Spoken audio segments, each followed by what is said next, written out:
شكرا يا ربي شكرا هديت قلبي شكرا نورت دربي شكرا. بسم الله الحمد لله الصلاة والسلام على رسول الله. أيها الأحبة السلام عليكم ورحمة الله وبركاته. النبي عليه الصلاة والسلام أحاديث تكسوغا وحو tilmaamaya duul ama qowm meel isuguma yimaadaan guriyaa ilaahay ka mid ah iyagoo rabbigood xusaya. haddayse taasi dhacda buu nebigu tilmaamaya calayhi salaatu wasalaam in ilaahay malaa'igtiisu ay soo degto hareerayso jamacaasi, yacni waa meel naxariis iyo raxma ay ka jirto, ilaahayna il gaara ku eego. waa kii xadiidka kale tilmaamayay isna saxiixa ahay dadka muslimiinta ah hadday meel isugu yimaadaan qoom baa meel isugu yimi ilaahay xusay, malaa'igtaa ilaahay u soo diraa, maxay qabanayaan waa loo sheegaa isagoo rabbi og subxaana wa tacaala. akhiiran baa ilaahay yidhaahdaa markhaati ka noqda dembigooda dhaafee. markaasaa la yidhahdaa yaa rabbi waxaa ku jira nin isagu xaajo baahi kale dan kale u yimi ee aan u imanin dikriga iyo xuska inuu ka qayb galo.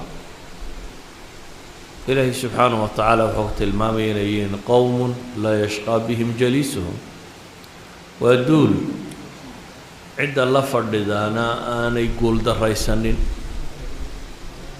haddaynu intan isugu nimi inaynu ilaahay isxasuusino subxaanahu wa tacaala, diinteenna wax isaga sheegno wixii aan garan karno wax ka ogaano, waxaan rajaynaynaa niyaduun inaynu hagaajisanno si rabbi inoogu daro kuwa uu ku tilmaamayo qowmun laa yashqaa bihim jaliisuhum, kuwa ilaahay dembigooda dhaafaya u naxariisanayo, ama kuwa lagu tilmaamayo xafathum almalaa'ika oo malaa'igtu waqashiyathum alraxma uu nebigu ku tilmaamayo inay malaa'igtu hareeraynayso ilaahay naxariistiisuna inay koobayso.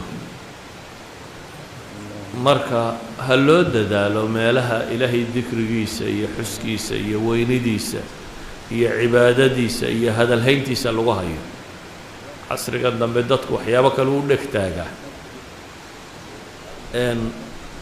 dee waxaan arkayaa dadku magaaladu masaasay dhallinyaro unu tahay, laba oday baan idinku dhex arkayaa baan u malaynayaa, inta kale wax madaxa cero kule ma arkayo.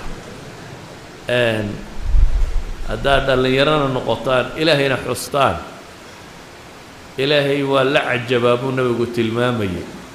shaabun laa sabwata lah, wiil aan kufkuf lahayn, wiil dariiqa tooska ah iyo aan kufkuf lahayn, rabbi baa la cajabaa lagu tilmaamaya.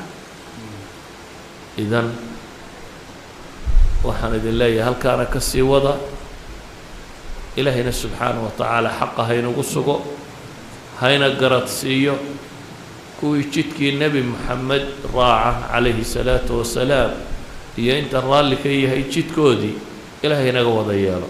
asalaamu calaykum waraxmat ullah.